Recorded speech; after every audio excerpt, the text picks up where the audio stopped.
ప్రతి ఒక్కళ్ళు ఆలోచించండి.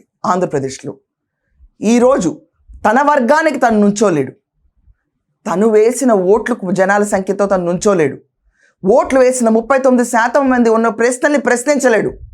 మూగబోయిన గొంతు, చెదురుతున్న ఆలోచనలు, భయం బెణుకు ఉన్న జీవితం, ఏ రోజు ఏం జరుగుతుందో అన్న ఒక తటస్థ పరిస్థితిలో ఉన్న వ్యక్తి, తన్ని తాను కాపాడుకోలేని ఒక వ్యక్తి రాష్ట్రంలో 39% మందిని కాపాడగలుగుతాడా? ఇతను నమ్ముకుని కార్యకర్తలందరూ రోడ్డు మీదకి వచ్చి జగనన్న చెప్పాడు కదా, మేమందరం ఈ పర్టికులర్ చర్యల్లో పాల్గొంటాము, ప్రభుత్వాన్ని వ్యతిరేకిస్తాము, న్యాయ వ్యవస్థలో ఉన్న పోలీస్ శాఖను తీసుకెళ్ళి ఇష్టం వచ్చినట్టు తోసేస్తాము అనుకుంటే వాళ్ళ పరిస్థితి ఏమవుతుంది?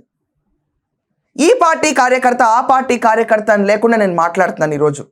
ఏ కార్యకర్త అయినా మనుషులేగా, ఏ కార్యకర్త అయినా ఒక కుటుంబ సభ్యుడేగా.